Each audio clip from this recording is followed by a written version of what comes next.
Baiklah, Assalamualaikum warahmatullahi wabarakatuh. Waalaikumsalam warahmatullahi wabarakatuh. Selamat siang anak-anak semuanya. Siang Ibu. Baiklah, apa kabar semuanya pada hari ini? Sehat Ibu.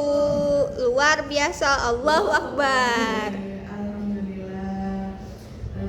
Baiklah, sebelum kita memulai pelajaran pada hari ini, alangkahnya baik kita berdoa terlebih dahulu.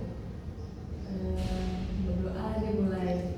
Bismillahirrahmanirrahim.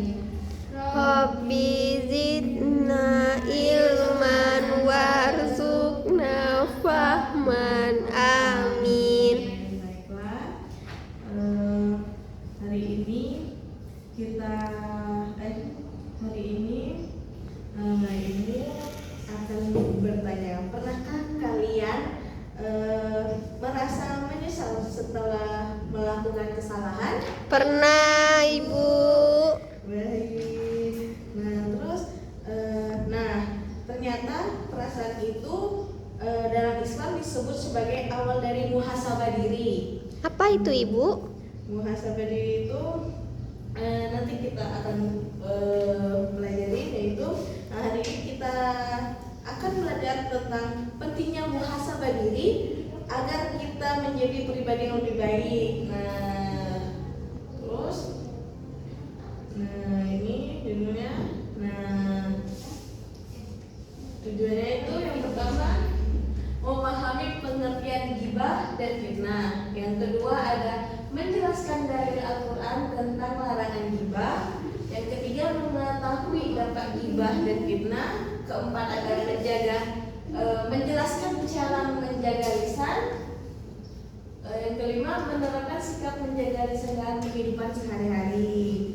Baiklah, selanjutnya mengapa kita harus menjaga lisan? Lisan adalah nikmat dari Allah Subhanahu wa Ta'ala yang harus digunakan dengan baik.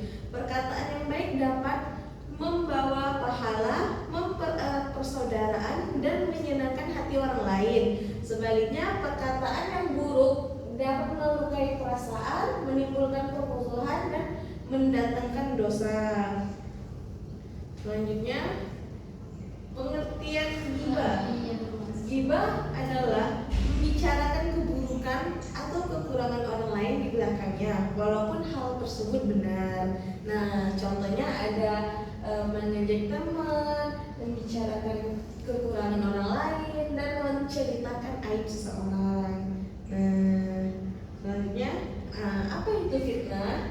Fitnah adalah menyampaikan berita bohong atau tuduhan yang tidak benar kepada orang lain sehingga merugikan seseorang. Karena fitnah lebih besar dosanya karena berisi kebohongan. Selanjutnya itu ada contoh. Yang pertama itu menuduh tukang mencuri tanpa bukti. Kedua, menyebarkan berita palsu. Ketiga, membuat cerita yang tidak pernah terjadi. Baik, selanjutnya. Di sini ada dalil Al-Quran.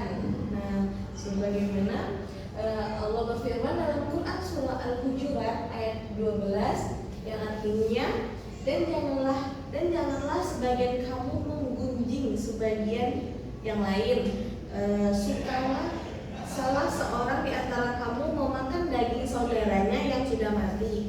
Tentu kamu merasa jijik. Jadi di penjelasannya itu Allah mengibaratkan ghibah seperti memakan daging saudara sendiri yang telah meninggal dunia. Perumpamaan ini menunjukkan bahwa ghibah adalah perbuatan yang sangat buruk dan harus dihindari oleh setiap muslim. Selanjutnya, ini ada dampak ghibah dan dampak fitnah. Kita akan membahas dampak ghibah, yaitu yang pertama menimbulkan permusuhan, yang kedua memutus tali persaudaraan, yang ketiga menyakiti hati orang lain, keempat mendapat dosa, kelima menghilangkan kepercayaan orang lain. Dampak fitnah. Ini ada dampak fitnah yang ketiga itu menyebabkan kebencian, dan yang keempat menimbulkan kerugian bagi orang lain, dan kelima mendapat murka Allah Subhanahu wa taala. Nah, terus ini cara kita menjaga lisan.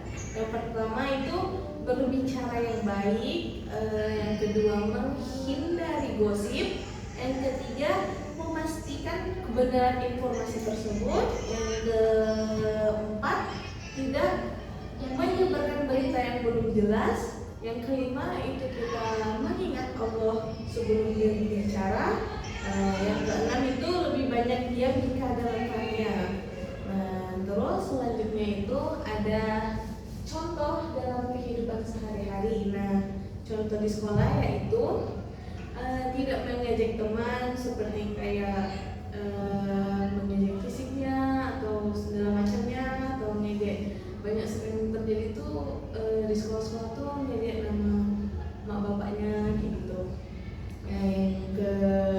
Yang kedua itu tidak menyebarkan gosip. Nah, ini biasanya juga sering terjadi, gosip sana sini. Nah, terus yang ini ada lagi contoh di rumah. Nah, di rumah itu yang pertama contohnya berkata sopan kepada keluarga seperti ayah, papa, mama, dan keluarga lainnya. Terus yang kedua itu tidak mengadu domba. Nah, di sini itu kadang sering terjadi juga, ada yang mengadu domba gitu antara sesama teman-temannya. Nah, selanjutnya ada di media sosial. Nah, di media sosial ini yang pertama tidak menyebarkan hoax. Nah, kebanyakan di media sosial ini kadang ada yang menyebarkan berita hoax yang nggak penting lah pokoknya gitu kan.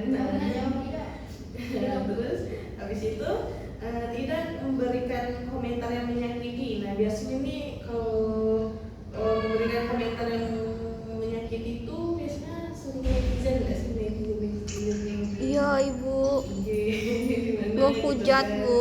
Yang sering hujat. Nah, selanjutnya ada hikmah menjaga lisan. Nah, jadi hikmah menjaga lisan yang pertama itu mendapat pahala, yang kedua disayang Allah Subhanahu wa taala, yang ketiga memiliki banyak teman, keempat menjaga persaudaraan, kelima menjadi pribadi yang berakhlak mulia. Nah, terus habis itu, nah baiklah, di sini ada kesimpulan dari materinya. Yang pertama itu ghibah adalah membicarakan keburukan orang lain, sedangkan fitnah adalah menyebarkan tuduhan atau berita bohong. Islam melarang keduanya karena dapat merusak hubungan antar sesama dan mendatangkan dosa. Jagalah lisan dengan berkata jujur, sopan, dan hanya menyampaikan perkataan yang bermanfaat. Nah, di sini barang siapa yang beriman kepada Allah dan hari akhir, hendaklah ia berkata yang baik atau diam. Hadis Nabi Muhammad SAW. Baiklah, sekian dari Ibu. Apakah ada yang ingin dipertanyakan? Tidak ibu. Baiklah, terima kasih atas waktunya. Sekian materi dari Ibu. Kalau Ibu minta maaf. Wassalamualaikum warahmatullahi wabarakatuh. Waalaikumsalam warahmatullahi wabarakatuh. Baiklah, Ibu pamit ya anak-anak. Terima kasih. Terima kasih ibu.